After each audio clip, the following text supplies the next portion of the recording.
What's going on, everybody? Ron Rana here with Wholesaling RE101.com. Welcome back to the channel. So today I want to actually talk to you guys about a formula which I created. All right. A lot of people ask me, Ron, what are some of the most important things when looking at a deal? I'm going to go over the 4 points of what's the most important. We're going to call this the REI 4 square.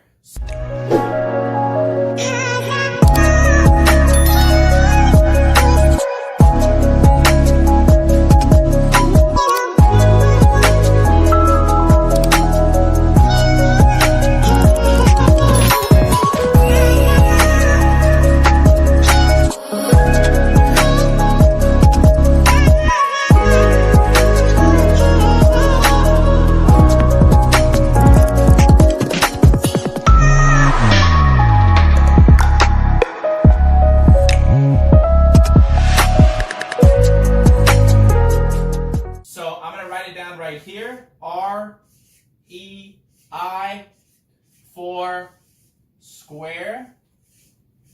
The reason why I actually call this an REI 4 square, so when I was in the car business, we used to do something called a 4 square. Now, I'm sure they still draw 4 squares till this day, but what I did was I brought something from the automobile industry into real estate. Whenever we used to do a 4 square in the car business, now keep in mind, I might be a little rusted, may have forgotten, but I'm going to try and recall what we used to do at the 4 square in the car business. Number 1 was going to be the price of the vehicle. Number 2 was going to be the trade-in. Number 3, your down payment. And number 4 is going to be your monthly payments.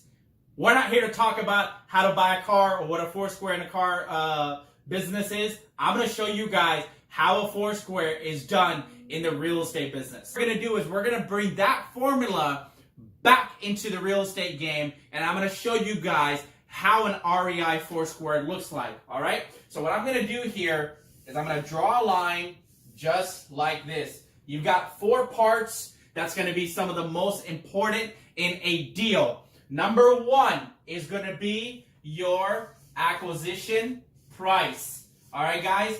Now, why is this important? Why is an acquisition price important? Well, you got to know what you're buying the property for, right? Rule number 1 is get the property low enough to where you are making a profit, okay? You got to know what you're making. You got to know the acquisition price on a deal. Of course, as real estate investors, we're not paying full retail price. We are finding distressed owners in distressed situations, and we're finding off-market properties. Okay? Rule number 1, once again, write that down, is going to be acquisition price. I'm going to put that right up here. Very, very, very important. Now, traditionally, we're going to be using the 70% of ARV rule. If you want to know how to calculate an offer, make sure and click the other videos in the channel, and I'll train you guys. I show you guys how to actually calculate the offer, okay? The second most important thing that you're going to need to know as a real estate investor is going to be your rehab cost, okay? Now, if you are a wholesaler, most wholesalers are not contractors, right? And starting out as a real estate investor, you're going to say, Ron, I'm not a contractor. I don't know what to do. I don't know what an AC costs. I don't know what a roof costs. I don't know what foundation. I don't know what sheetrock costs, right? If you want to know some of the basic pricing, we discussed that in the Wholesaling RE101 course. Make sure you guys go and check that out. But back to this, rehab cost is very, very, very important. All right, guys? Why is it important? Because it'll tell you how much actually needs to go into the property as a rehab. Some of the most common things that you're going to look at as far as rehab goes is going to be your HVAC. Now, what is HVAC? HVAC is going to be your AC and heating, right, guys? So you can look again on my channel to see what the normal cost of something like this goes. We give you a breakdown in the course also, kind of a generic cost. Number 2 is going to be your roof.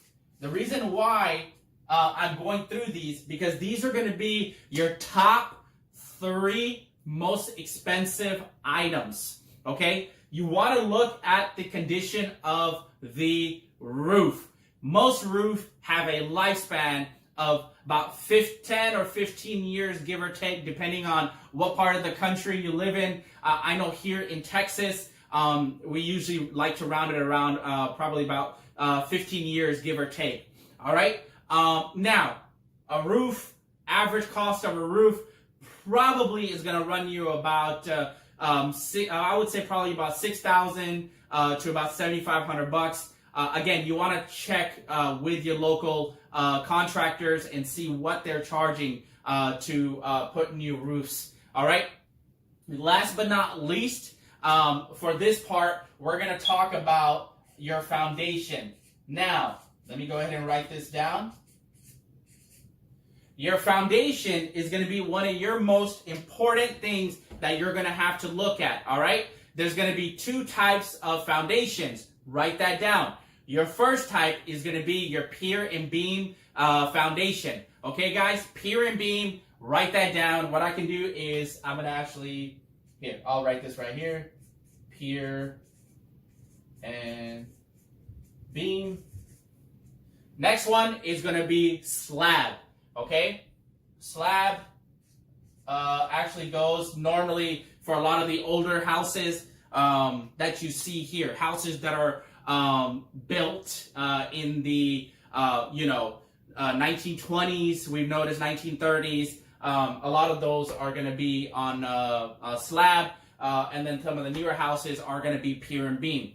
Pier and beam are actually a lot easier to replace because you can individually go out and get, you can replace pier and beams individually. So a slab, if you got foundation issues on a slab, you'd have to probably replace the entire foundation just to kind of level it out. Now, a lot of people ask me, Ron, how do I know if a foundation is messed up? Now, if you go to a property and you're kind of like, right? You're walking a little sideways, that's a big indicator that the foundation does need repairs. You'll see dips in the foundation. Write that down, right?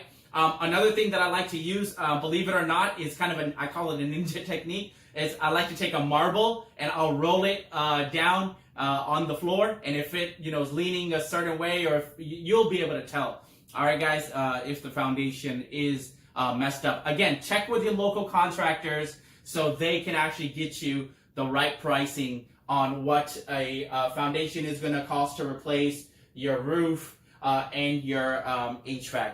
All right. The third thing that I want to talk to you guys about is probably going to be, well, I'm going to be honest with you. It's going to be one of the most important things on this list too. And that is going to be your whoop, I got the wrong marker. Wrong marker here, guys. All right.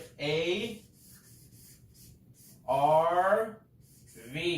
Right? ARV. Now, there's a lot of acronyms in the real estate world, okay? This is going to be one of the most important acronyms that you're going to actually deal with. The ARV stands for After Repair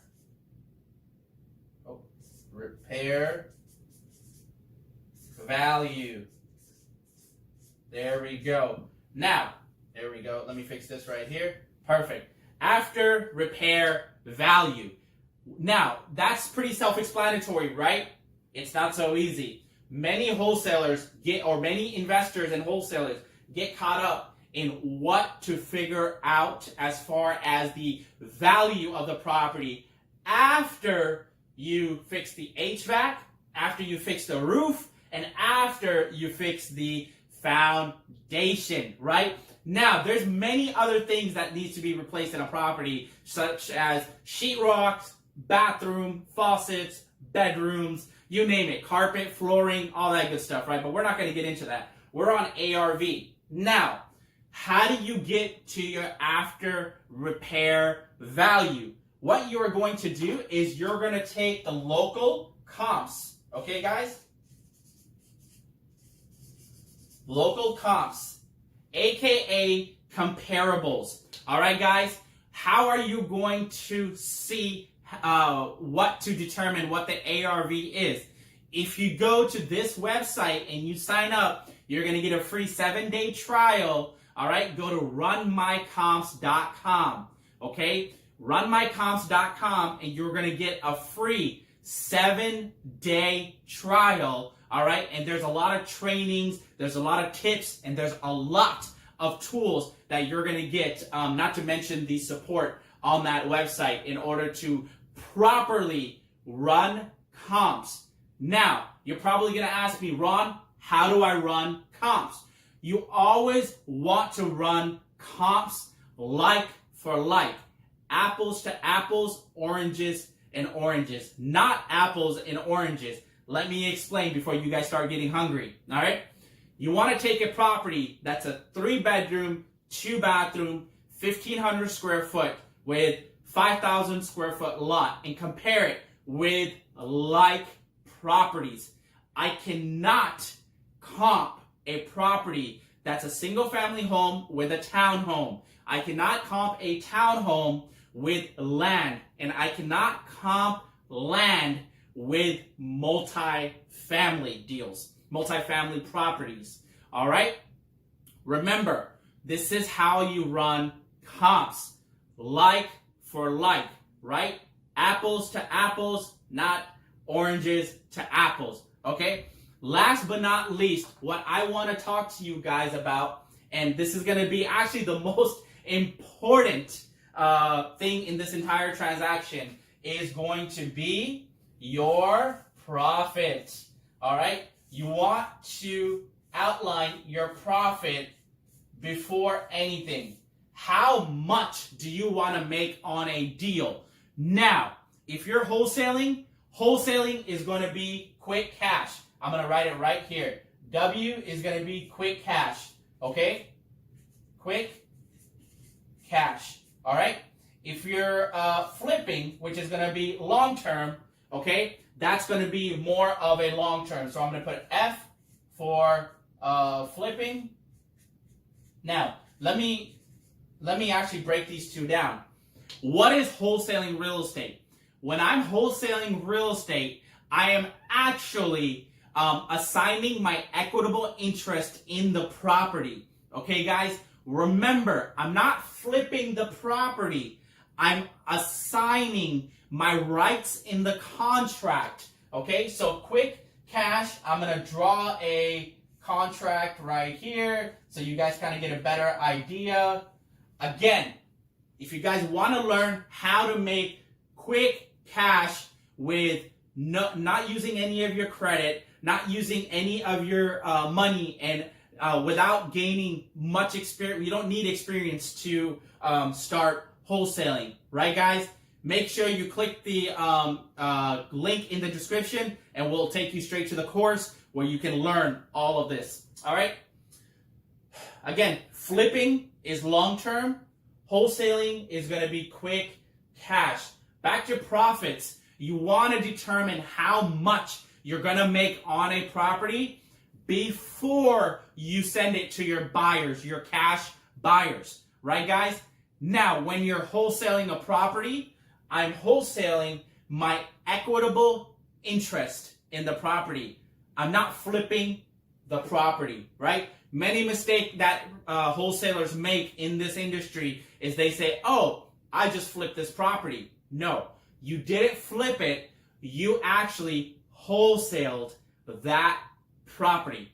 So there you have it, guys. The most important things when evaluating a deal, this is going to keep you on track whenever you're actually working a real estate deal. Number one is your acquisition price. How much do I want to make I keep confusing myself.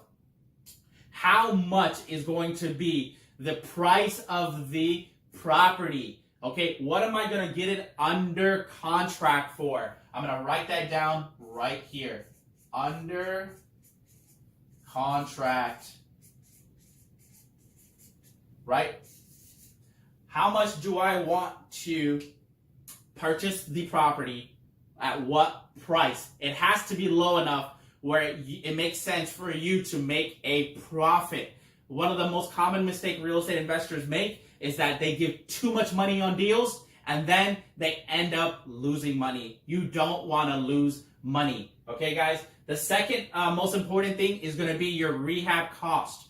Okay, guys? Your rehab cost is going to be very, very important to know. Top 3 things as far as rehabbing goes is going to be your HVAC, which is your AC and heating, your roof, and your foundation. Right, guys? Next up, I'm going to talk about is going to be your ARV. Okay, guys? What is ARV? ARV is going to be your after repair value. Now, if you don't know how to calculate your ARV, and if you don't know how to run comps, go to runmycomps.com and you'll be able to get a free 7-day trial, okay? And you'll also be able to see owner information straight from your county, all right? 7-day trial for free, runmycomps.com. You'll be able to determine your after repair value. When evaluating your ARV, you always want to check your local comps. Do not comp properties from Houston to Dallas, or from Dallas to Phoenix, or from Phoenix to Las Vegas. They're not the same comps, all right?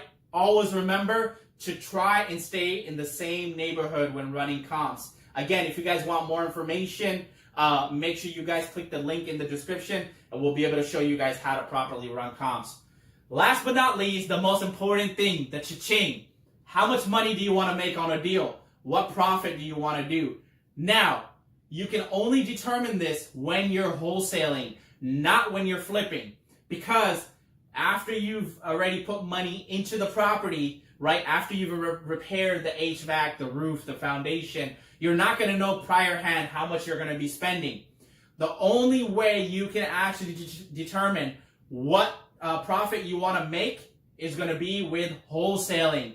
All right, guys, I want to clarify that. You cannot determine your profit pre-flipping because stuff does come up. All right, sometimes flippers make the mistake of not knowing how much needs to go into the property. What I would do as a word of advice is have an extra fund just for the mishaps that come up. For example, we have had contractors accidentally break a water pipe in a property, and no worries, it's completely okay because we have a fund built just for that. Right, guys? So, once again, this is the REI Foursquare that I wanted to share with you guys. I hope you guys were taking notes. If I was going too fast, make sure that you are replaying this video back. All right. Once again, if you want to learn how to get into real estate investing with no license, no experience, no credit, I'm going to show you guys a simple process. Again, that's why I wanted to provide you with this free training along with go to my YouTube channel. You'll be able to see all the free training. All right. Feel free to view our website for a lot of the tools and resources. My name is Ron Rana. All right. I'm honored to be here with you guys. Thank you so much for giving me the opportunity, and I'm grateful to be a part of your real estate investing journey. Ron Rana signing out. Peace out.